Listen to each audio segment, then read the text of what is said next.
Bonjour, je suis Jacques Audiard et je suis le réalisateur du film Les Olympiades.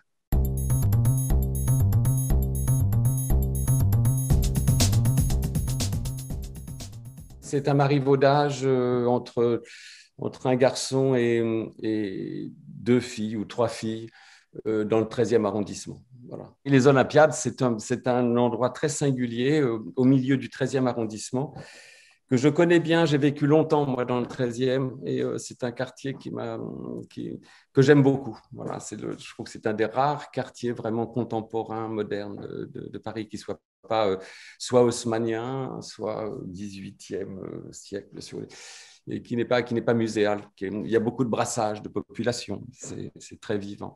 C'est ce qu'on appelle en fait, le Chinatown, je crois. Le désir était quand même de faire, voilà, de faire un film d'amour, de faire, voilà, qu'est-ce que c'est que s'aimer. Je n'ai pas la prétention de dire qu'est-ce que c'est que s'aimer aujourd'hui. Mais vous savez, moi, j'ai un souvenir très marquant, c'est parce que j'ai eu le privilège de le voir en direct, je vais avoir 14 ans, Ma nuit chez Maud d'Éric Romer. Et Ma nuit chez Maud était vraiment pour moi, c'était très mystérieux pour l'adolescent que j'étais, que le cinéma puisse parler comme ça, mettre à plat le discours amoureux ou un certain type de discours amoureux. Et je sais que ça m'a suffisamment marqué pour que j'ai le désir, je ne sais plus combien de temps après, de faire pas une contre-proposition, mais disons de prendre un peu la température du discours amoureux aujourd'hui avec les nouvelles pratiques. Voilà. Et, euh, et peut-être que le film est en noir et blanc, et peut-être, j'en suis pas bien sûr, peut-être que le noir et blanc procède aussi à avoir avec cette référence. Je filme des gens jeunes, je ne filme pas la jeunesse. Enfin, je ne sais pas comment, vous voyez, comment il y a la jeunesse, vous savez, bon, disons que ce serait à 15 ans, c'est la jeunesse, 20 ans, c'est encore la jeunesse. Moi, comment ils sont majoritairement, ce sont des trentenaires et plus, et assez largement plus même parfois. Et donc, ce sont des gens jeunes, mais ce n'est pas la jeunesse.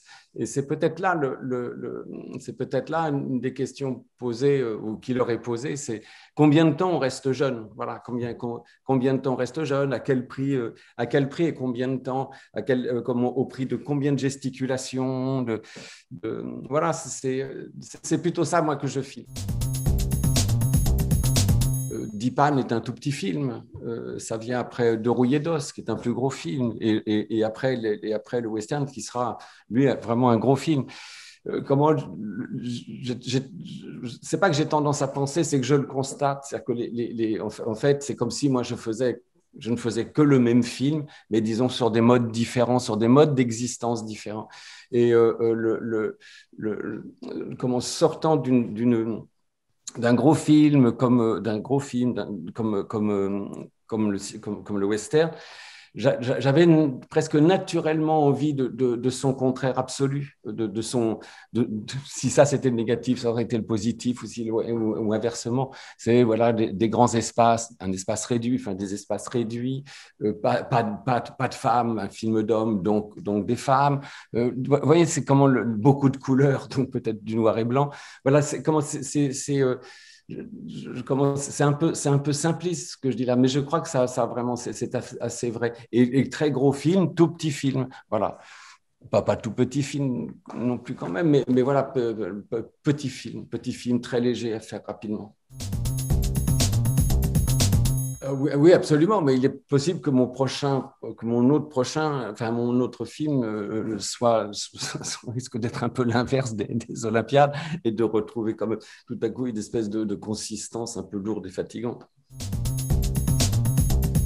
Ça s'est fait d'une part pour une raison un peu très simple, c'est que le scénariste Thomas Bidguin, avec lequel je travaille d'habitude, bon, n'était pas libre. Enfin, il travaillait sur d'autres choses et que je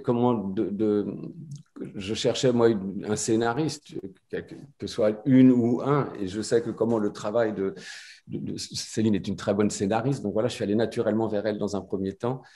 Et puis après, et Léa est intervenue.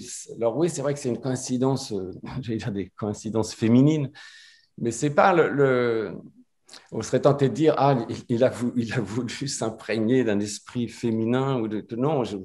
Oui, peut-être, mais c'est surtout parce que c'est des excellents scénaristes. Voilà, c'est tout. Sans doute, sans doute. Mais bon, c'est pas non plus ce qui est dit du secret féminin n'est pas non plus extraordinairement bien gardé. Vous voyez ce que je veux dire? C'est pas non plus. Il n'y a pas des révélations folles qui sont faites sur l'âme féminine, le female gaze, je sais pas quoi. Bien sûr, c'est un choix. Moi, vous savez, la diversité, on peut l'avoir, bien sûr, comment on peut se dire, tiens, voilà, c'est une cause politique. Formidable. Mais moi, oui, c'est bien sûr une cause politique, c'est aussi une foi vraiment chevillée au corps dans le cinéma, que le cinéma est là pour rendre compte sous des formes peut-être parfois alambiquer tout ce qu'on veut, mais du réel. Voilà. Donc, le réel le réel que je vois, si je descends dans ma rue de Bagnolet, voilà, il est fait de ça. Hein. Il est fait il est divers. Quand vous vous promenez sur la dalle des Olympiades, voilà, vous avez affaire à une diversité humaine. Alors, je trouverais ça singulier voilà, c'est plutôt l'inverse, c'est que je trouverais assez singulier de ne pas m'en servir. Et puis, je sais que après, j'ai des envies de. Oui, comment le cinéma est une machine érotique. Je veux dire, j'ai envie de visages, de corps, de couleurs de peau différentes. Voilà, voilà, c'est ça. Et moi, c'est une chose dont je ne me suis pas rendu compte, mais pas du tout. Hein, c'est vraiment un constat de l'après-coup. Et je crois que le noir et blanc aussi est un facteur voilà, ça unifie. Vous voyez, ça unifie cette diversité-là. Et je ne pense pas que je l'ai choisi, ça ne faisait pas partie du choix au départ. Mais c'est vrai que c'est quelque chose que je constate.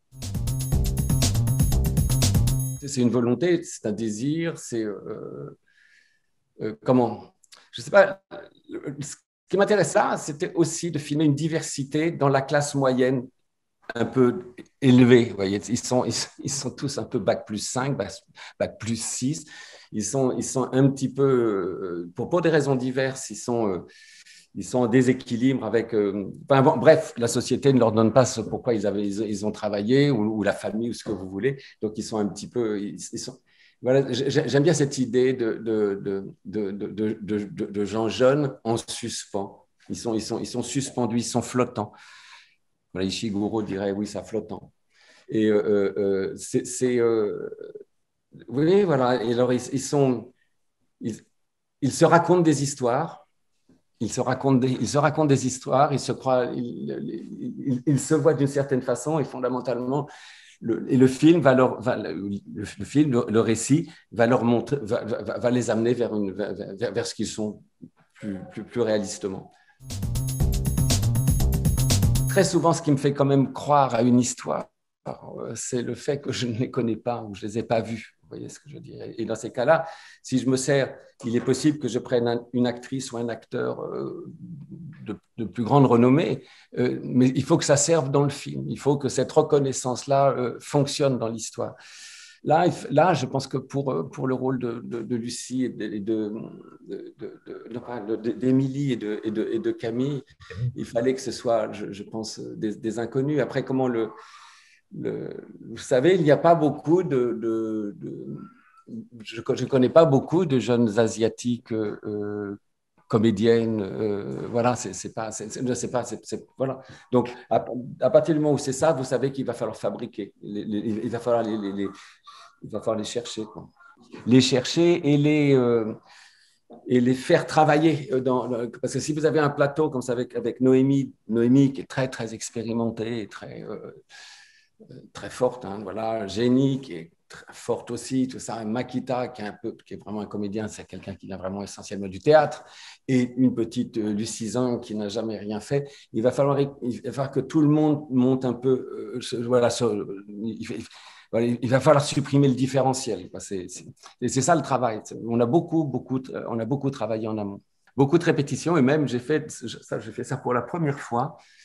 Et c'est 3 jours avant le tournage, on a loué la scène du rond-point et on a filé tout le film comme ça. Tous les techniciens étaient là, tous les acteurs, même les figurants étaient en bord de plateau. Et on a filé leurs 50 ou les 2 heures de film d'un coup comme ça. Comme ça, ils se sont tous vus jouer. Ils se sont tous vus jouer, ils ont une peur panique, mais c'est plutôt bien, parce que voilà. Et tout le monde s'est vu jouer. C'était pas tant pour moi, Oui, voyez-vous, c'était surtout pour eux du fait de ce différentiel professionnel de pratique. Vous tirez des conclusions, vous tirez certaines conclusions. Après, il ne faut pas qu'elles soient trop radicales, parce que comment c'est vraiment un essai, c'est un saut dans le vide. Donc, il ne faut pas trop dire les mauvaises commandes, ce n'est pas possible. Tout ça. Il faut être très tolérant, faut voir, faut comprendre à quoi vous sert l'exercice, sur le rythme, sur parfois des acteurs qui se trompent un peu sur l'intention d'une scène, des choses comme ça. Et voilà, c'est ça. Mais après, faut pas être... C'est surtout à eux que ça sert. Moi, j'ai toujours eu du mal. Il y a toujours, alors, je veux dire, c'est bizarre parce il y a beaucoup de choses comme ça dans mes films. J'ai toujours eu beaucoup de mal avec les scènes de sexe et les scènes de violence. Et je pense et en fait, ça procède, elles interrogent, comment, ce sont deux moments où le cinéma est interrogé dans sa vraisemblance. La scène de violence, on sait que les acteurs ne se battent pas en vrai ou ne meurent pas en vrai. Voilà. Et les scènes de sexe, on sait que voilà, ben, il n'y a pas, c'est faux, ou sinon c'est un film pornographique. Et donc, moi, je sais que j'ai toujours du mal à interroger le cinéma jusqu'à ce point de vraisemblance. Alors, je m'y prends très, très en amont. Là, ce que j'ai fait pour les scènes de sexe, c'est que je les ai fait travailler ensemble, les comédiens, avec une chorégraphe. Ils ont fait vraiment, vraiment pendant un mois ou deux des répètes oui, c'est ça, c'était plus des choses corporelles, des choses qui avaient à voir plus avec la chorégraphie qu'avec autre chose. Et après, bon, c'est eux, je dis d'une certaine façon, qui, d'après tout, c'est leur corps, c'est eux qui vont se mettre en scène. Voilà. Et que moi, je serai là, je vais intervenir, mais de manière vraiment, vraiment périphérique. C'est un peu bête, mais rien, je crois que rien du tout. C'est un film, vous savez, comme vous disiez, oui, de 28 ans. Moi, je crois qu'au bout d'un moment, c'est peut-être pas bien d'ailleurs. Je crois qu'on sait le latin. Oui, c'est pas, on sait que le film a répondu exactement à mes attentes. C'est que ce soit rapide, avec des acteurs très, très au point parce qu'on avait répété. On n'est pas à se poser 40 000 questions quand la journée commence. En plus, on a été quand même assez bien inspiré parce qu'avec la pandémie, il fallait quand même réduire au maximum le temps d'exposition de chacun. Hein, c'était une mesure prophylactique. Et voilà, donc moi, rien ne m'a semblé difficile sur ce film. Ça s'est fait très, très agréablement. J'ai adoré mes comédiens. J'ai adoré ma technique aussi. Bon, franchement, rien à RS. Alors, Noémie, je la connaissais que moi qu'à travers le film de Céline, où j'avais trouvé très bien, vraiment très bien. Mais elle n'était pas évidemment le rôle pour moi. Alors, il y a eu une espèce, comme je cherchais des actrices qui se ressemblent physiquement un peu, comme on a fait des assemblages comme ça, puis à un moment, il y avait l'assemblage Jenny Bess et Noémie. Noémie, les premières fois qu'on se voit pour répéter, elle a une espèce de chose un petit peu raide, un peu voilà. Et je sais quand je lui ai dit, mais tu sais, c'est une comédie, il va falloir que tu joues comédie. Alors, jouer comédie, ça a été comme ces actrices formidables, ces grandes actrices, souvent américaines, très, très, dont on sait, des Diane Keaton, dont on sait que ce sont des femmes très intelligentes et qui vont jouer un peu les godiches. Et elles sont tellement géniales qu'elles le font génialement, c'est normal. Et je lui dis, voilà, ça serait un peu ça. Génie, elle était formidable aussi, un talent d'improvisation remarquable. Et alors, elle, il ne faut pas que je dévoile trop, mais on ne la voit qu'à travers un écran, finalement. Elle est cam girl. Et ça a été là aussi, elle est très, très engagée. Même tout, son corps, tout y va, et avec un vrai, vrai, vrai talent d'impro. Makita, Makita, lui, il vient vraiment d'une formation beaucoup plus classique. Ça peut paraître étonnant, c'est pur produit du conservatoire. Et il avait une espèce de raideur au départ, voilà, mais c'était...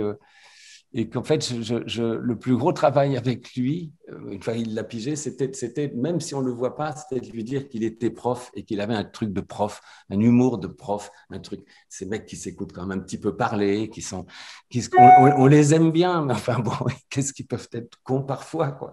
Et avec beaucoup d'assurance, voilà. Pour moi, c'est un personnage très éducation nationale. Et que j'avais pensé sa famille aussi comme ça. Je me disais que son prof son père devait être prof de maths, sa mère prof, je sais pas, agrégé de portugais et d'espagnol, enfin des choses, je m'étais raconté. Donc voilà, c'est une famille éducation nationale. Lucie, bon, quand elle a commencé le film, elle devait avoir 20 ans, elle est toute jeune, elle n'a rien fait. Et alors, souvent, quand vous travaillez avec un acteur qui n'est pas professionnel, il va penser que vous le choisissez pour ce qu'il est, pour son minois, son allure, sa plastique, ou alors son côté. Et le travail avec Lucie, ça a été de lui faire comprendre que non, il y avait une distance vraiment entre elle et le personnage. Il fallait accomplir, il fallait faire ça. Et alors, voilà, il fallait faire travailler son intelligence. Voilà. Et comme c'est vraiment brillante, mais c'est bizarre, je pensais, elle se mettait un peu ailleurs, quoi. Pour moi, c'est toujours un peu difficile et il y a cette chose de la. Alors, il y a un plaisir masochiste quand même assez considérable. Il y a cette angoisse, mais ça me met la projection de Cannes me met dans une angoisse euh, immense. Et quand c'est terminé, je me dis quand même que c'est un endroit insensé pour projeter. C'est un des derniers endroits pour projeter, quoi. Ou quand même, peut-être que je suis bien tombé, peut-être que je tombe bien à Cannes, j'en sais rien, mais c'est quand même un public qui met le feu. Quand il y a le feu, il y a le feu. Voilà, c'est pas l'image est d'une somptuosité, le son somptueux. Là, voilà, je suis pris dans cette terreur. Je mesure la terreur au soulagement qui suit. C'est vrai que comment je fais figure un peu, je ne vais pas dire malgré moi d'habitué, mais je n'attends comment le fait d'être à Cannes, c'est déjà une chose, c'est une chose formidable. C'est que le sort du film est différent. C'est pour ça que beaucoup de gens veulent être à Cannes. Vous êtes ordre officiel, alors là, n'en parlons pas.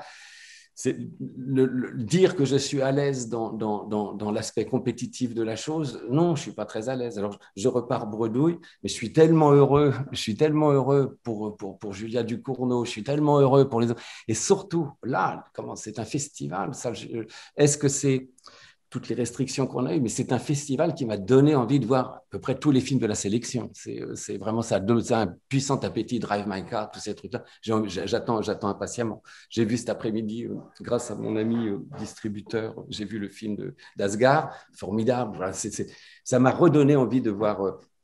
Non, c'est pas que ça m'a redonné, j'avais cette envie, mais je trouve que c'est un festival qui donne vachement envie de voir les films qui ont été projetés. Vous savez, je crois que j'ai fait surtout beaucoup de presse étrangère. Hein. Ça sert, Cannes, c'est ça, parce que la presse nationale, elle sera, on la fera quand le film sortira. Vers octobre, je crois, octobre, novembre, je ne sais plus. Ben, la presse étrangère avait l'air ils m'ont pas jeté de cailloux. Ils ont été très aimables, très bien élevés. Ce que j'aimais beaucoup, c'était faire j'ai fait le plus possible de la presse avec un acteur ou une actrice à côté de moi, ou alors la scénariste.